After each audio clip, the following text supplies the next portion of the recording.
Broadcasting live from the Al White Ford Lincoln Studios, it's Friday Night Thunder with Dennis Weaver.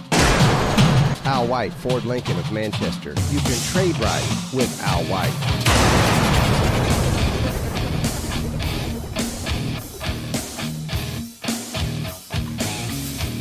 Back on the Friday Night Thunder Scoreboard Show, Dennis Weaver, Josh Peterson, Hayden Proffitt, Brian Markham, and Keith Kinsler here in the big ship as we go right directly to the Oak Restaurant Hotline.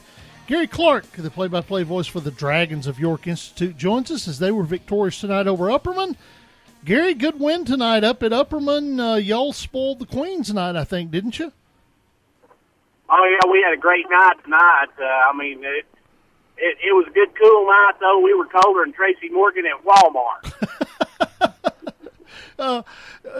Yeah, but you really cooled off an Upperman team that's kind of been hot and cold this year, haven't they? Oh, yeah, they had come in the game 4-1, and York just ran through them. It was just kind of like a dose of salt there for a while as York had a couple of big runs. E.J. Wright had a 72-yarder.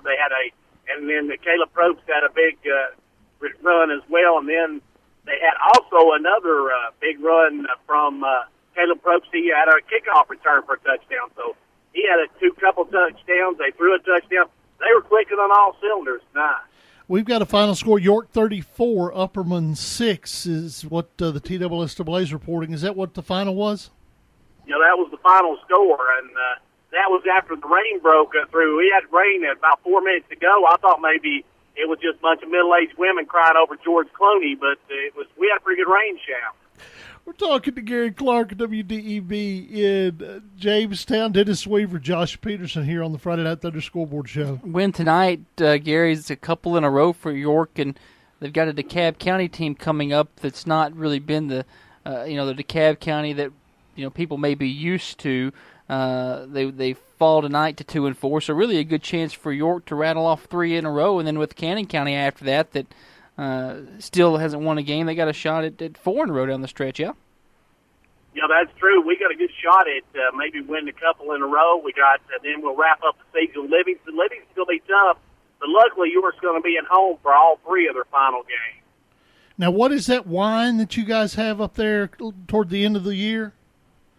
Oh, they have a wine that they like to use down in Livingston. You know what the most popular whiskey in Tennessee is, right? Oh, well, I thought it was Jack Daniels.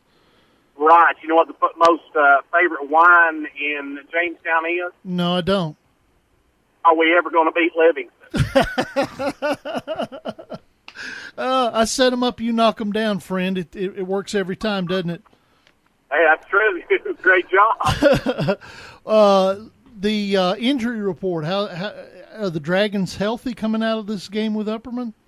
Well, this was one of the first games we had almost all our kids back. We had one kid that wasn't playing tonight, and they hope to have him back next week. So York, actually, this is the first time we've not had the injury bug really be a problem for us.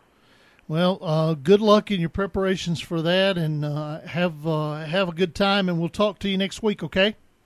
All right, either that or I'll have Ted Nugent call you one, and we'll see what he can say. Yeah, exactly. We'll talk to you later, buddy.